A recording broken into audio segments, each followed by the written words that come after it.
বাংলাদেশের সংখ্যাগরিষ্ঠ জনগোষ্ঠীকে সংগঠিত করার লক্ষ্যে তারেক রহমানের কর্মসূচির অংশ হিসেবে সারা দেশে ৩ মাসব্যাপী ইউনিয়ন পর্যায়ে কৃষক সমাবেশের অংশ হিসেবে ময়মনসিংহ জেলার ত্রিশাল উপজেলার ১ নং দানিখোলা ইউনিয়ন কৃষক দলের উদ্যোগে কৃষক সমাবেশ অনুষ্ঠিত হয়েছে।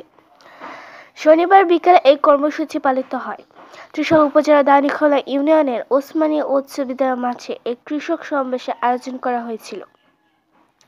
এই কৃষক সমাবেশে বক্তব্য রাখেন কৃষক দলের কেন্দ্রীয় যুগ্ম সাধারণ সম্পাদক রিয়াজউদ্দিন রিয়াজ, ঢাকা বিভাগের সহ সাংগঠনিক সম্পাদক আসিফ মুস্তফা, জেলা কৃষক দলের সদস্য সচিব নাজিমউদ্দিন খান, ইউনিয়ন বিএনপির আহ্বায়ক ফখরুল কবির, উপজেলা কৃষক দলের আহ্বায়ক মোহাম্মদ শফিকুল ইসলাম, ফেরদৌস আলম, উপজেলা কৃষক দলের যুগ্ম আহ্বায়ক কামরুজ্জামান মিলন সহ অনেকেই। তারেক রহমানের পৌঁছে দেওয়ার জন্য আপনাদের মাঝে আজকের এই কৃষক সমাবেশে আমাদের আগমন।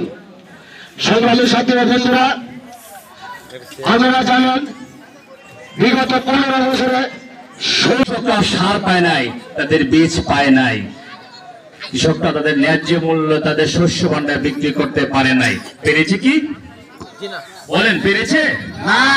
সেই জন্য উনি সেই লন্ডন থেকে আমাদের কৃষক, আমাদের সারা বাংলাদেশের কৃষকদের নিয়ে উনি ভেবেছেন, চিন্তা করেছেন।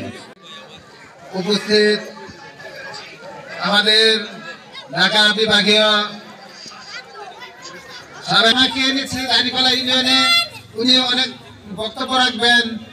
৩টার সময় মিটিং শুরু হওয়ার কথা ছিল।